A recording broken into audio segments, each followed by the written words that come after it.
Narito ang iyong pang-araw-araw na horoscope para sa Pisces para sa araw ng February 27, 2026. Sa pagdating ng umagang ito ng February 27, mararamdaman mo ang isang napakalakas na udyok na sumisid sa kailaliman ng iyong sariling imahinasyon upang makahanap ng mga kasagutan sa mga tanong na matagal nang gumugulo sa iyong isipan.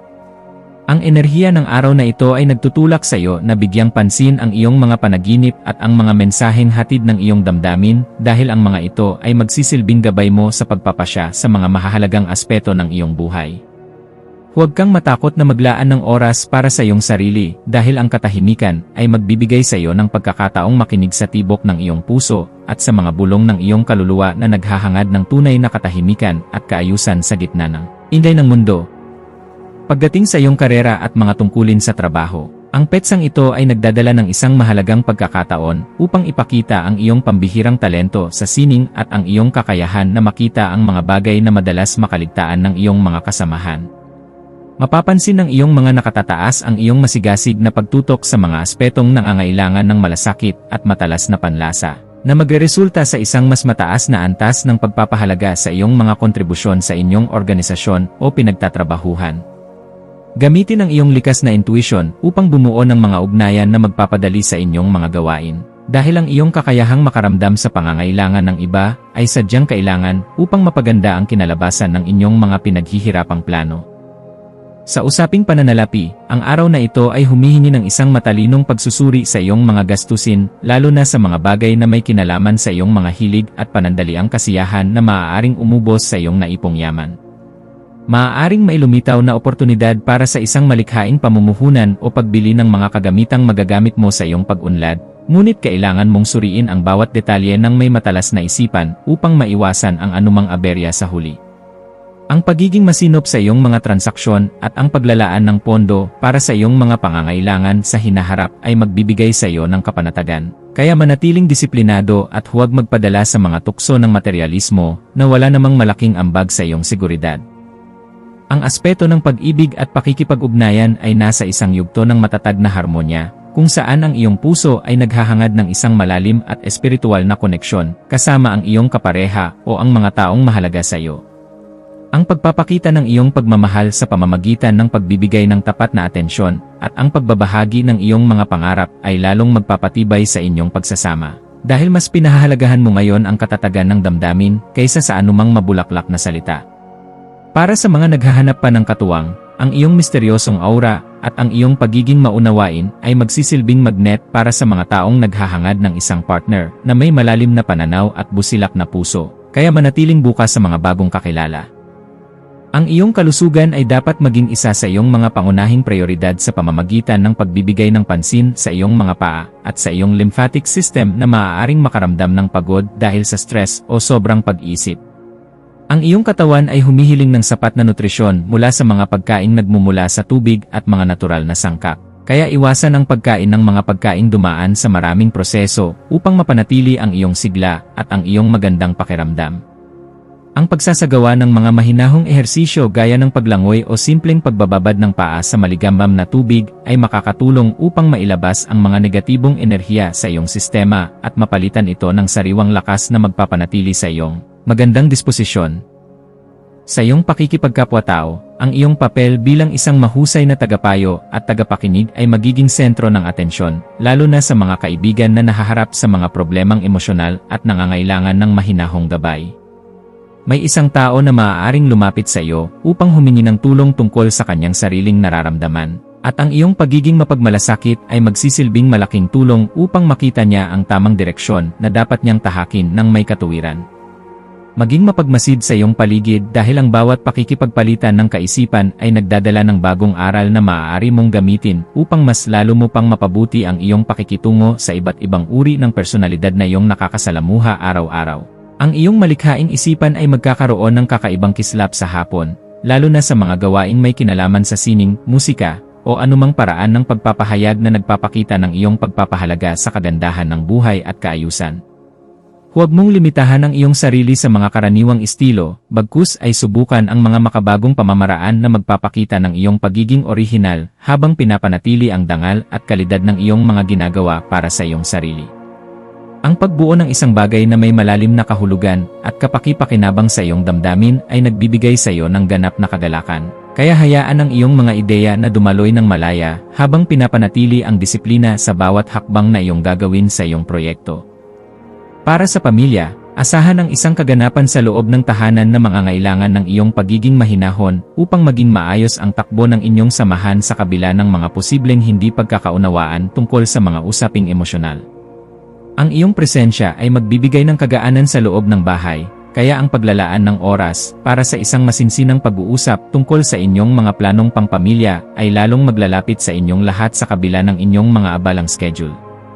Maging mapagpatawad sa mga maliliit na pagkakamali ng iba at maging isang gabay na laging handang makinig, dahil ang matatag na ugnayan sa loob ng tahanan ang tunay na lakas na magtataguyod sa iyo sa bawat pagsubok na kakaharapin mo sa iyong buhay. Ang iyong intuwisyon ay magsisilbing isang matalas na kumpas sa pagpapasya tungkol sa isang bagong oportunidad na may kinalaman sa iyong personal na pag-unlad o ang pagkuha ng isang bagong kasanayan sa sining na magpapataas ng iyong halaga. Kung may nararamdamang udyok na ayusin ang iyong kapaligiran upang maging mas produktibo at komportable, gawin ito ngayon dahil ang daloy ng enerhiya ay pabor sa mga gawaing nagpapakita ng pagpapahalaga sa kagandahan at katahimikan. Ang iyong panloob na boses ay malakas na nagpapaalala na handa ka na para sa isang mas mataas na antas ng kaganapan, kaya pakinggan ito at huwag hayaang ang mga pag-aalinlangan ang humadlang sa iyong pag-asenso patungo sa tagumpay. Sa aspeto ng edukasyon at pagkuha ng karunungan, ang iyong isipan ay magiging kasing talas ng isang kidlat na handang unawain ang bawat detalye ng iyong mga pinag-aralan, lalo na ang mga paksang may kinalaman sa pilosopiya o sining. Gamitin ang panahong ito upang magbasa ng mga aklat na magpapalawak ng iyong pangunawa sa kalikasan ng mga tao, dahil ang mga ito ay sadyang makakatulong sa pagpapabuti ng iyong pagkatao bilang isang maunawaing individual. Ang bawat impormasyon na iyong matututunan ay magsisilbing hiyas sa iyong isipan, kaya huwag kang titigil sa paghahanap ng katotohanan hanggang sa marating mo ang ganap na kalinawan na iyong matagal nang hinahanap para sa iyong sariling kapayapaan at seguridad. Iwasan ang pagiging masyadong emosyonal sa mga mungkahi ng iba na maaaring makatulong sa pagpapabilis ng iyong mga gawain, dahil ang pagtanggap ng tulong ay hindi tanda ng kahinaan kundi ng isang matalinong pakikipagkapwa-tao. Ang pagpapanatili ng isang bukas na isipan sa gitna ng mga magkakasalungat na opinyon ay isang kasanayan na dapat mong pagtuunan ng pansin ngayong araw upang hindi ka masayang sa mga bagay na walang sapat na halaga para sa iyong pag-unlad. Ang pagpili sa kung ano ang nakakabuti sa iyong kapakanan nang hindi isinasakripisyo ang iyong sariling mga prinsipyo ay magbibigay sa iyo ng mas mabilis na resulta at mas malalim na kaganapan sa lahat ng iyong mga mithiin sa buhay. Ang iyong espiritual na aspeto ay nangangailangan din ng pagkalinga sa pamamagitan ng paghahanap ng sandali ng katahimikan upang muling makakonekta sa iyong panloob na gabay na nagbibigay ng direksyon sa iyong mga plano sa hinaharap. Ang pagninilay-nilay tungkol sa iyong mga tunay na layunin ay magbibigay sa iyo ng sagot kung bakit kailangan mong maging matatag at kung paano mo magagamit ang iyong talino para sa kabutihan ng iyong sarili at ng iyong kapwa. Ang pagpapasalamat sa bawat biyaya, maliit man o malaki, na iyong natatanggap ay magbubukas ng pinto para sa mas marami pang milagro. Kaya panatilihin ang iyong integridad at ang iyong pagiging mapagkumbaba sa lahat ng oras at pagkakataon na iyong kakaharapin. Maging mapagmasid sa mga dokumento o mga mensaheng iyong matatanggap ngayong hapon, at siguraduhin na nabasa mo ang bawat detalye ng maigi upang maiwasan ang anumang aberya sa iyong mga transaksyon sa mga darating na linggo. Ang paghingi ng payo sa mga taong may sapat na karanasan o sa mga eksperto sa iyong larangan ay isang matalinong hakbang na dapat mong gawin upang maprotektahan ang iyong mga interes at ang iyong pinaghirapan sa loob ng mahabang panahon. Ang pag-iingat sa ganitong mga usapin ay magbibigay sa iyo ng kapanatagan na ang iyong mga hakbang ay nasa loob ng katuwiran at hindi ka malalagay sa alanganin dahil lamang sa kakulangan sa pagsusuri ng mga detalye.